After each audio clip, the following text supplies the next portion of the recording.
It's important for me to work safely, to go home to my family each and every day, and to continue to provide for them and to keep others around me safe.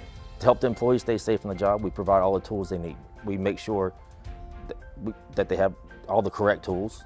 We review their work plans, make sure they're doing the work plans correctly. We have our weekly meetings with all the employees. We have our weekly management meetings, our job site meetings. Everybody, and safety is at the forefront of every one of those meetings. The first thing in that meeting is safety. Safety affects everyone on the job site.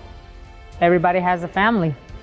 And if someone gets hurt on the job, like, we could have created a relationship with that person, and it really impacts everyone knowing that that person's in pain or is not able to be here and, joke around while working or just seeing that person. Fortunately, we have general foremen, superintendents, foremen, everybody up to our regional vice president, who pushes safety maybe even more than we do. If I'm walking around and I happen to see somebody doing something wrong, I'll correct it.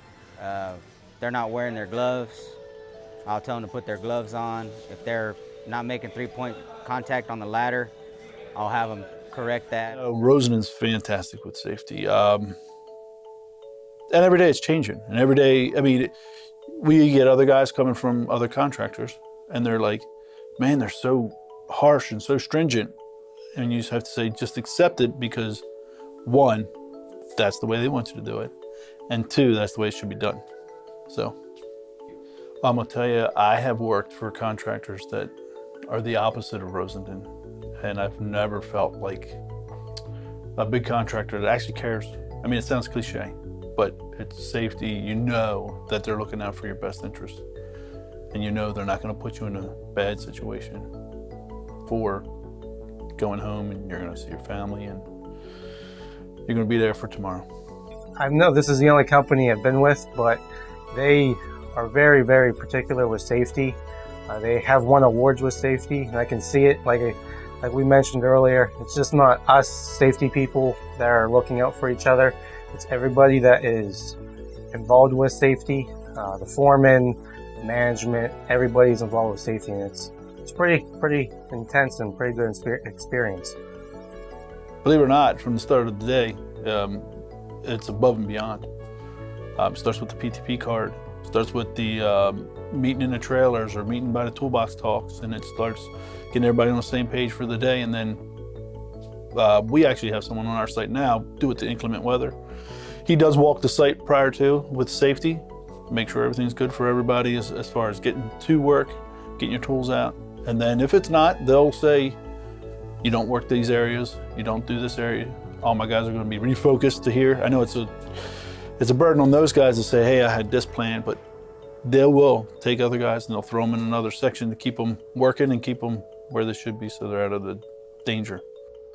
The Stretch and Flex program is extremely important, especially in the wintertime. We've noticed the guys, they're twisting, they're bending, they're stretching all day long. If their muscles aren't warmed up, we're looking at soft tissue injuries later on down the road. It's important for me to work safe so I can go home safe to my family and come back and be able to do it the next day in the same manner I came to work. So we have to talk about safety. We talk about safety a lot. I think it's brought up every day. Always, it's always brought up. Sometimes it's even just the little things. As you're walking through the job site, pick up that piece of conduit that was left in the middle of the floor, that 3-inch piece that was cut off, or even watch out for each other, speak to each other, lend a helping hand when needed, because you can tell when someone's struggling. It doesn't take too long to just say, hey, you need some help, and usually they'll say yeah. It's important for me to work safely, mostly because we're here so long, we're away from our families, that you become kind of like a collective unit or a family. So when I think of anyone else getting hurt or myself, I think of how that could affect the people around me as more immediately than just having to imagine, someone else's family. It's immediately impacting to myself. They have kind of OSHA regulations that to follow, Rosen safe practices to follow. So I gotta make sure they're looking after themselves, following those.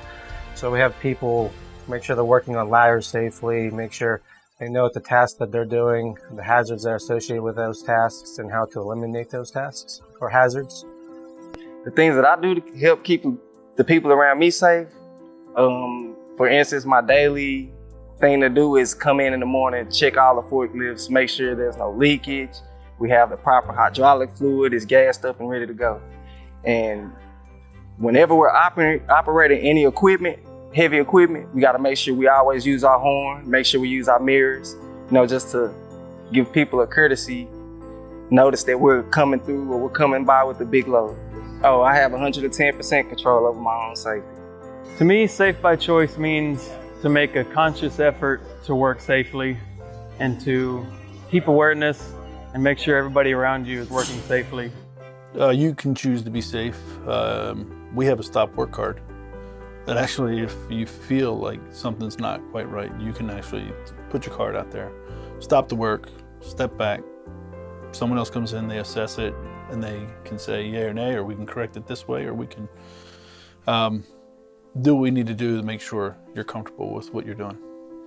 I've never had that before. Safe by choice, what it means to me is basically it's up to us, nobody else, to keep ourselves safe. Life's full of choices. Every day I think all of us make a conscious decision on what we're gonna do, what socks you're gonna wear, what shirt you're gonna wear, all that, and I think it rolls straight into our work life in our professions.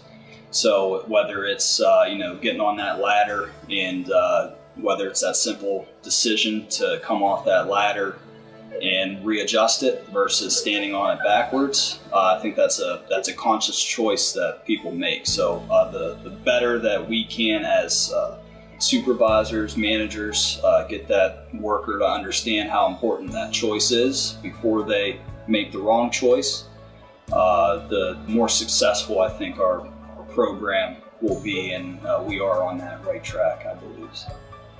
Safe by choice is that you choose to be safe because you want to go home.